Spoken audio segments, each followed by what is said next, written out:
Hey everyone, Mr. Sujano here. In this video we're talking about PlayStation 2, Game Boy, and a bunch of ROM hacks. Let's get started.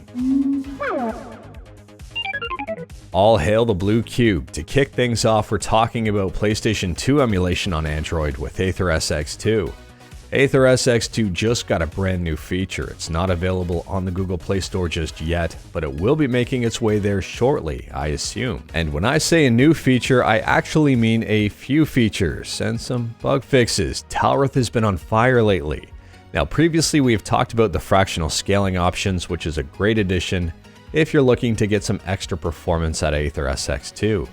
And now Talroth has added tap to hold option for touchscreen buttons and added the OSD scale option and advanced options. So here's the new build of AetherSX2 up and running. Under controller settings, under touchscreen, I can see tap to hold, but I can't click on it. I've got to be in game. When you are in game, bring up the AetherSX2 menu, click on the controller option, and scroll down just a little bit on touchscreen, and you should see tap to hold, and you should be able to click on it. And from here, you can change the behavior of pretty much any button you want, from press to hold to tap to hold. For example, like a switch, you tap it once, it turns the button on, you press it again and the button turns off. If you want to check out the latest testing build of AetherSX2, head to AetherSX2.com, click on download.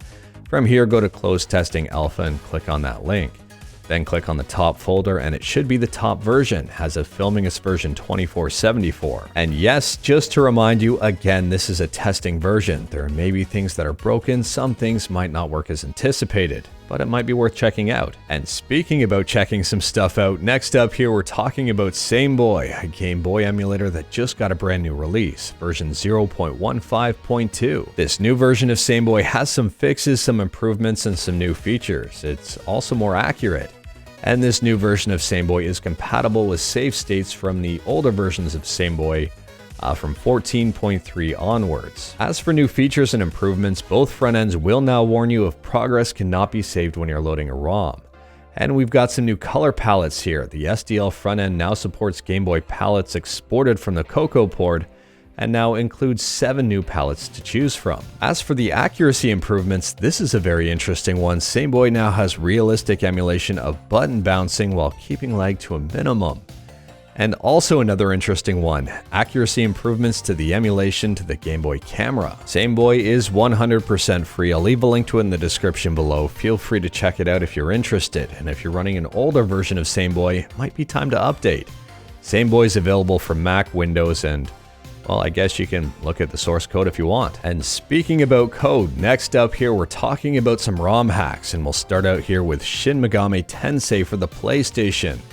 There's a brand new translation that you might be interested in. So this new patch is an American English fan translation patch, and I'll leave a link to it in the description below in the event that you want to learn a little bit more about it. Now, if you like Zelda and you like the NES, you might like this new ROM hack. It's called The Legend of Zelda: A New Light, and it just released, and it brings about quite a few changes. A New Light is basically a brand new game. It's got new graphics, new dungeons, new dungeon music, and a bunch of other changes. To be honest with you, I'm a big fan of ROM hacks like this because they seem to breathe new life into a game that you've played over and over and over again. This is kind of like a brand new experience. And speaking about new experiences, last up here we're still talking about the NES, but a different game altogether. This one is called Super Super Super. It's a hack of Super Mario Brothers. Super Super Super features unique levels, graphics, text, and theming. We've got 18 levels with 3 levels in each of the 6 worlds. And Mario looks a little bit different.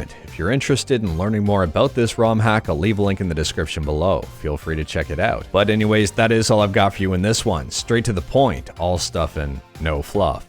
Let me know your thoughts about anything we talked about today in the comments below, whether it's the beautiful blue cube AetherSX2, Sameboy, or the ROM hacks. Have you checked any of them out? Let me know in the comments below.